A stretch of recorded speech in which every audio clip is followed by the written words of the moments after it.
I truly believe that unless you know what your values and goals are, there's no way you can figure out how to downsize. There's no way you can make those decisions about what to keep and what to get rid of. And there's no way you can decide how you want your tiny house to look, how you want your space to function, and what kind of storage you need unless you truly understand where you're starting from.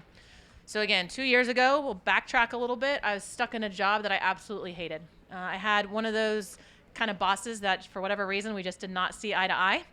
Every day was a stressful day at work. I woke up every day wondering, is this all there is to life? There's got to be more than this. There has to be something better than working 40 hours a week at a job that is literally physically making me ill and coming home to pay the bills and live in an 1,800 square foot house in a space that I really wasn't using once I analyzed it. And I started kind of going through what could I change? What could I make different in my life to kind of make it more meaningful and more important to me? And so I went through this downsizing process. I read about tiny houses in a book called You Can Buy Happiness and It's Cheap by Tammy Strobel. And it was the first time I'd been introduced to tiny houses, and I thought they were absolutely crazy. I literally said, nobody can do that. Who would want to live in a space that small? And then I kind of went through the process of figuring out how I used my space, which we're going to talk about a little bit today, and then how I could kind of make my life work in a much smaller space. And then how I went through the process of getting rid of literally 80% of my possessions in a little under 2 months. So when you're thinking about this lifestyle, there's probably a different reason for each of you on why you're here, something that has driven you to the point where you think that this tiny house lifestyle might be for you. And maybe it's a part-time lifestyle. Maybe you think a tiny house would be great as a vacation home or a part-time, place to live. Maybe it's for the college kids who you don't want to come back into your real house and you're building this out back so they can live there instead of with you. Maybe it's for full-time living, which is what I'm doing right now. A lot of different reasons that people get to this point. But I'm going to start with this. We all trade time and money for experiences and things. So let me say that again. We all trade time and money for experiences and things. And right-sizing your life is about finding that balance between your values and what you truly think brings goodness to your life and making your time and your money align to that. So I think most of us, if you're on a conventional American dream path, we don't take the time to really stop and think of it in those terms.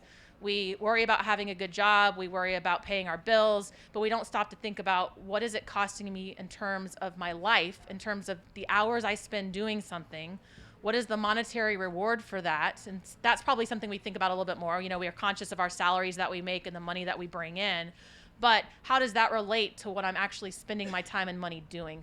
And if you step back and you start thinking about how you spend your time, they say that the best way to figure out what you truly value in life is to figure out where your money is going, what's your pocketbook saying that you value, and where's your time going.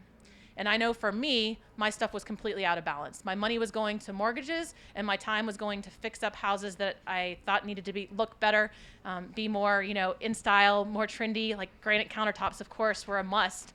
And why was I spending the time and the money to do that when it wasn't really in line with my values, which was spending time with my family, getting to go and do things and travel and experience life and not be kind of trapped in this sort of conventional American dream.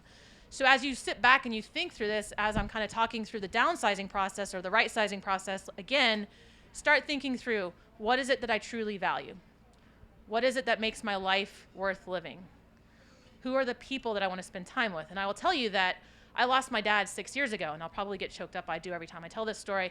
But I lost my dad 6 years ago completely unexpectedly. I had literally come home from a cruise that I had spent with my husband, who I was married to at the time. I came home. I got to tell my dad about it on the phone, and the next morning, my sister called and said, he's gone. And that moment in time changed my perspective of what was important. And sorry.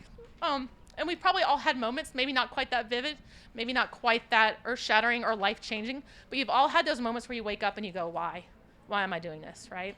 Why am I going to work? Why am I in this job? How did I get here? I think we all have those times where we say, how, why, what does this look like, okay?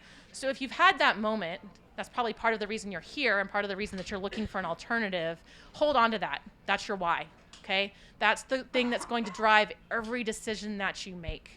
And that's different for each one of us. So don't get caught up into thinking that your path needs to look like someone else's path. Your journey is very individual. And again, we all have reasons for why we're here. We all have reasons for why this kind of appeals to us.